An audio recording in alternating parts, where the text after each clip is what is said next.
London போய் படிச்சு வந்தப்புறம் ரப்பர் கல்ட்டுங்கிற பேர்ல எங்களை ஆட்டி படிக்க ஆரம்பிச்சான்.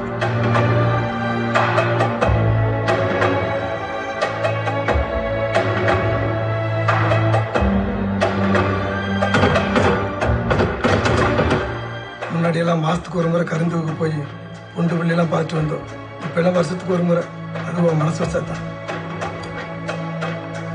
நராசு நாள் வரைக்கும் தெய்வ வாக்கு படிச்சிருமோன்னு பயந்துட்டு இருந்தாலும் இத்தனை வருஷமாயும் நீ வராதனால எங்களுக்கு அந்த நம்பிக்கை பொய்யாகி தெய்வ வாக்கெல்லாம் பழிக்காது, எங்களை காப்பாற்றி எவனும் வரமாட்டான்.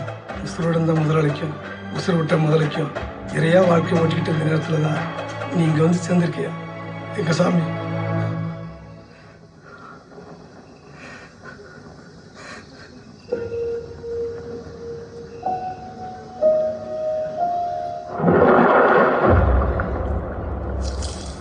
உடம்பு என்னமோ ஆகுதுரே, சிலுக்குது.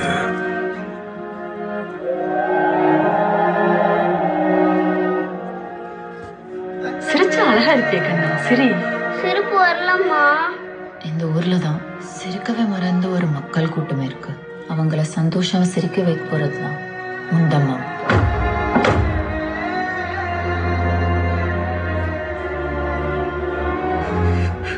அம்மா கொஞ்சம் பித்து பிடிச்சது, யாரையும் கண்ணெடுத்து கூட பார்க்காது.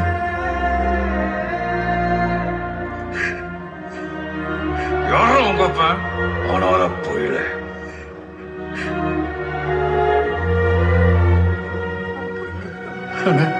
மவன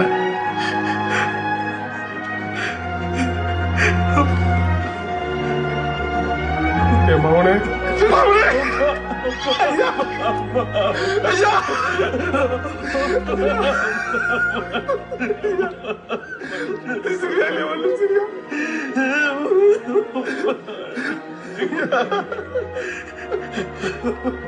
கதையில தான் சாமி வரும்னு சொன்ன கதை ஒரு நாள் நெசமாகும். வந்துட்டா என் பிள்ளை ஜனாபடி வந்துட்டா.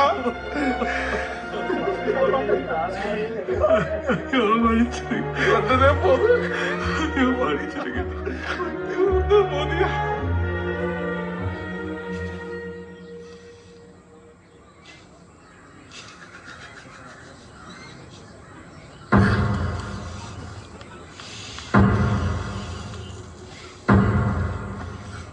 என்ன பண்ணலாம் திலகன்?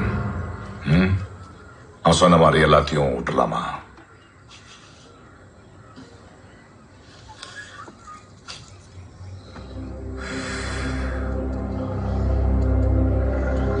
என்ன வேணும்?